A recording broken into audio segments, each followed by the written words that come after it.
Mr. Michael Woolis bal marka hore nooga waran ergooyinka jooga Somaliland ee ka yimi caalamka iyo sida doorashadu ay u dhacday maalintii Isniinta.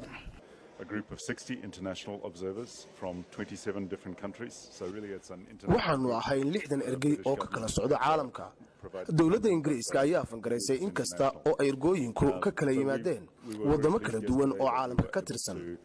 waxaanu aad ugu faraxsanahay inaanu goobjoog u ahaano guud ahaan sidee u dhacday doorashadii shalayto ka qabsoontay guud ahaan Somaliland, xudun laascaanood Ceerigaabo iyo miyiga fogfog iyo guud ahaanba magaalooyinka waaweyn.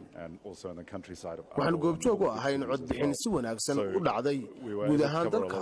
waxaa dhibaato ah oo ka dhacdina ma jirto, waananu ku faraxsanahay arrintaasi. Major problems. There wasn't any violence or conflict. So from that point of view, I think the observer mission was one that went well. We were very happy with it. Mr. Michael, waxaad goobjoog u ahayd doorashooyinkii ugu dambeeyay ee ka dhacay Somaliland.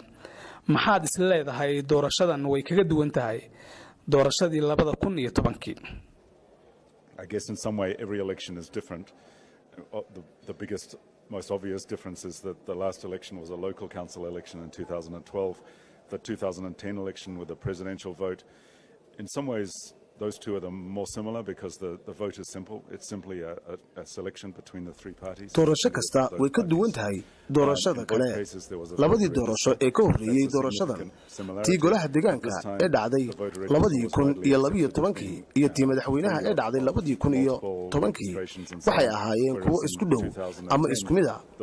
labaduba diiwaangelin way lahaayeen, laakiin tani way ka duwan tahay oo waa mid ay dadku ku kalsoon yihiin inay tahay xor iyo xalaal, maadaama ay ka casriyeysan tahay qaabka dadka loo diiwaangelinayay oo uu yahay mid aan qofku laba goor codayn karin amaba uu ku celin karin. midda kale waxay uga duwan tahay dadka reer Somaliland way koreen oo way la qabsadeen doorashooyinka iyagoo si weyn ugu diyaar garoobay doorashadan dhacday maalintii shalay.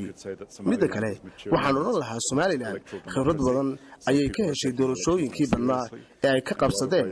taas ayay u suuro gelisay inay si fiican u maamulaan doorashadan.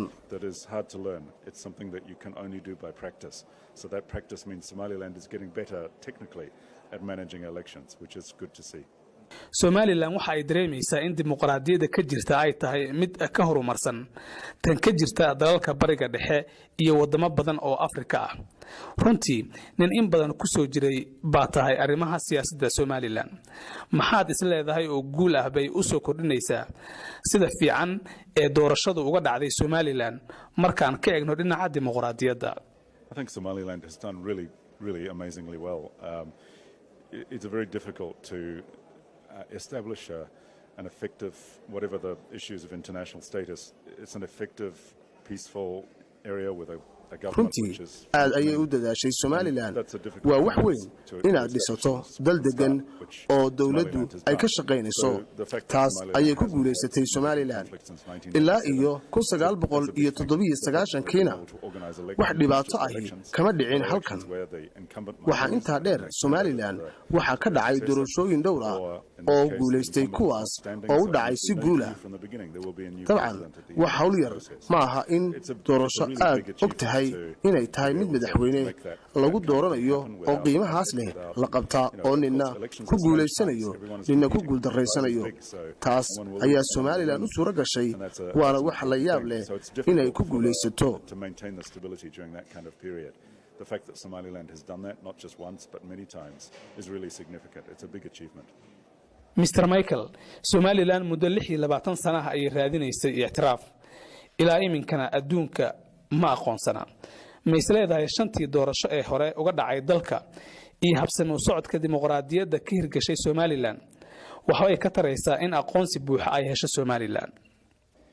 You know, I can't make the decision because I'm not in that position, but I would say that certainly the fact that Somaliland is able to achieve what I was just talking about, this ability to hold elections, to be peaceful. anigu waxba kama qaban karo shakhsiyan, waayo awood uma lihi. laakiin waxaan aaminsanahay deganaanshaha iyo dimuqraadiyadda dowladnimada shaqaynaysa ee ka hana qaaday Somaliland waa wax aad u cajiib ah. waana arrimahan hore uga hadlay waxa inala jooga diblomaasiyiin caalami ah saxaafad caalamka oo dhammaantood eegaya sida doorashadani u socoto haddii Somaliland halkaasi ka sii wado dawlad wanaagga dimuqraadiyadda nabadgelyada waa wax weyn isla markaana waxay wax weyn ka caawinaysaa in adduunku u soo jeesto Somaliland waan qiraya in 26 sano waqti dheer ay tahay dadkuna way ka cawdaan in aan weli loo soo jeesan Somaliland laakiin way muuqataa in dalkani joogo heer wanaagsan oo caalamku si dhow u eegayo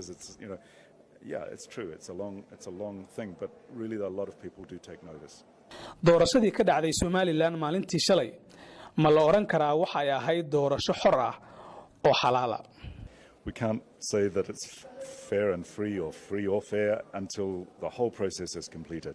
So at the moment we have still observed ergooyinkii ku maqnaa degmooyinka iyo gobolada iyo meelaha fogfog marka ay soo noqdaan ee aanu warkoodana helno maalmaha soo socdana aanu eegno siday hawshu u dhacday iyo arrimaha ku xeeran doorashada ayaanu sheegi karnaa in doorashadu ay ahayd mid xora oo xalaala hadda wax badan kama sheegi karo waayo hawshii may dhammaan laakiin ilaa hadda siday hawshu u dhacday aad baanu ula dhacsannahay sidaan hore kugu sheegay